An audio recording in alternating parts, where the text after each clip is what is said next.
Hi, I would want to make a commentary about a lot of Snapdragon X uh, laptops that will probably be launched somewhere in June this year or somewhere in summer.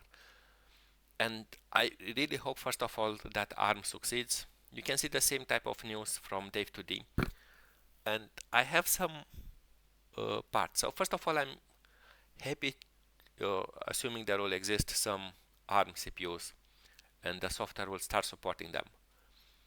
And just to be very clear, the software I'm working on is not yet supporting ARM. I'm not commenting if they will support it. I'm not the person you should ask.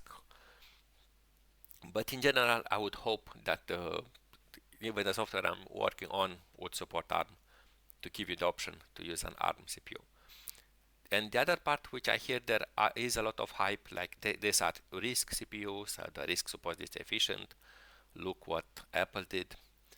And Apple, just to be very clear, they made phone CPUs, so they know how to make an efficient CPU, and this is why their laptops are efficient. It's not because it's an ARM.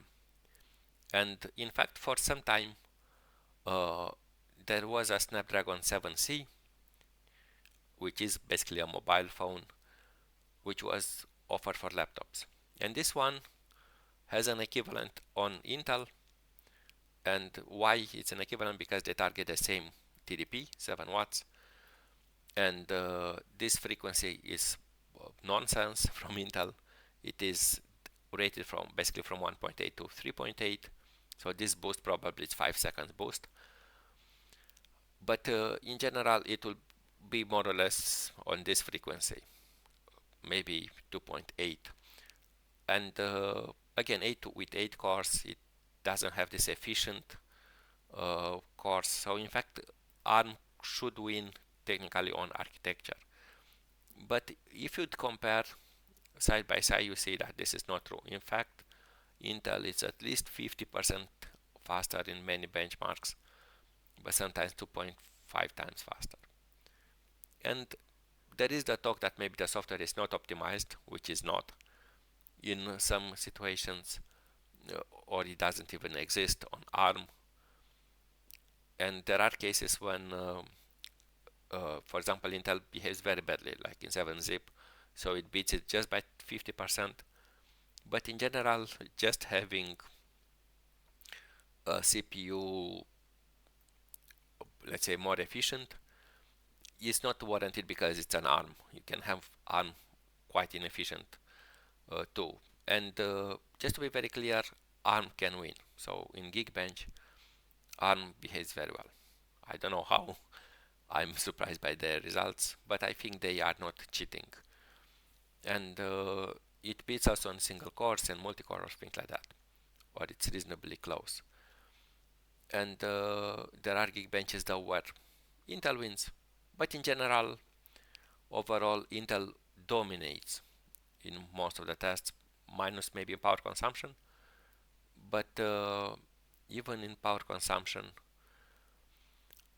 it is not as bad as it looks, because this it looks like on this particular platform it boosts more to 24 watts, but it will go quicker to idle. And kind of that's all you can see. So it's a 2.2 times faster in general in benchmarks versus Qualcomm. But there was a middle tier Intel, which is versus middle tier Snapdragon, and this is Snapdragon 8CX. And if you compare it with what Gen 3, which is the latest, and if you compare with i3, it is disastrous for ARM again. You'll see like sometimes it's neck and neck in power consumption or things like that. But in benchmarks, again, Snapdragon it's 60%, quite typical in speed. Sometimes it's very close, like in Blender. I don't know what means a star. Probably it's compiled again. But taking as is, the single part which again it wins, it is in power consumption. Like if you look in the boost, the Intel can boost kind of up to 50 watts. This is the entire platform, if I understand correctly, and it boosts to 40 watts when you do Prime 95. But Snapdragon uses 36 watts or 35.7. But if you take it as is, it's marginally faster in efficiency. This meaning you take a unit of compute versus how much watts you get. So basically how many points per watt. And in fact, Intel is more efficient, really, like at least in this test in Cinebench. And this is all you'll want to know. But in reality, maybe you'll want a composite, like what was before. So if you get a older generation laptop, like Snapdragon Gen 2 CX versus the low level i3 N300 and the fastest HCX, so everything that was before Snapdragon, you'll see that again they target supposedly all 7 watts. Right now, obviously, the i3 is a bit slower, so it is rated 20 points versus 24, and it was 38 if I remember on the previous CPUs. But they're in the same ballpark, Gen 3, but compared with Gen 2, when you will see the Gen 2, it is not that good. So you'll see again in multi-threaded 7-zip N300, that's very bad.